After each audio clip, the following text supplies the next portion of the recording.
بسم اللہ الرحمن الرحیم۔ میرے رب، جو بھلائی بھی آپ مجھ پر نازل کریں میں اس کا محتاج ہوں۔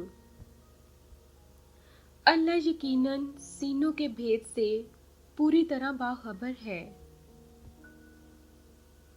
تم اللہ تعالیٰ سے استغفار کیوں نہیں کرتے تاکہ تم پر رحم کیا جائے؟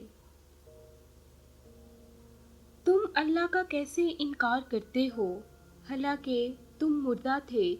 اس نے تمہیں زندگی بخشی، پھر وہ تمہیں موت سے ہمکنار کرے گا اور پھر وہ تمہیں دوبارہ زندگی عطا کرے گا، پھر تم سب کو اسی کے پاس لوٹ کر جانا ہے، اور عنقریب تمہارا رب تم کو اتنا دے گا کہ تم خوش ہو جاؤ گے۔ اللہ تعالیٰ نے فرمایا، ڈرو نہیں، میں تمہارے ساتھ ہی ہوں، سب کچھ سن بھی رہا ہوں اور دیکھ بھی رہا ہوں۔ قرآن پاک بار بار کہتا ہے، نا امید نہ ہو، غمگین نہ ہو، کمزور نہ پڑو۔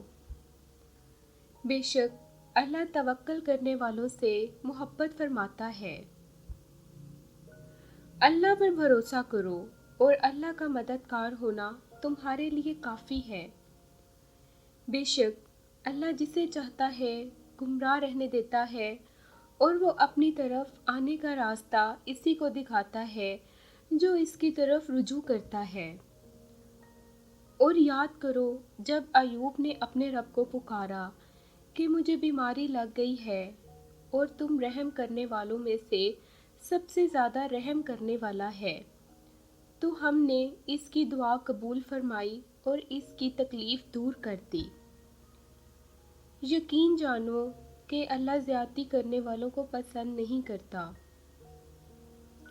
لوگوں، تمہارے رب کی جانب سے تمہاری طرف جو نازل کیا گیا اس کی پیروی کرو، اور جو لوگ اللہ کے نازل کردہ قانون کے مطابق فیصلہ نہ کرے وہی کافر ہیں۔ بے شک یہ شیطان ہے جو انسانوں کے درمیان فساد ڈلوانے کی کوشش کرتا ہے۔ حقیقت یہ ہے کہ شیطان انسان کا کھلا دشمن ہے، اور انسان کے لیے وہی کچھ ہے جس کی وہ کوشش کرتا ہے۔ یا اللہ، مجھے اس دن رسوا نہ کرنا جس دن لوگوں کو دوبارہ زندہ کیا جائے گا۔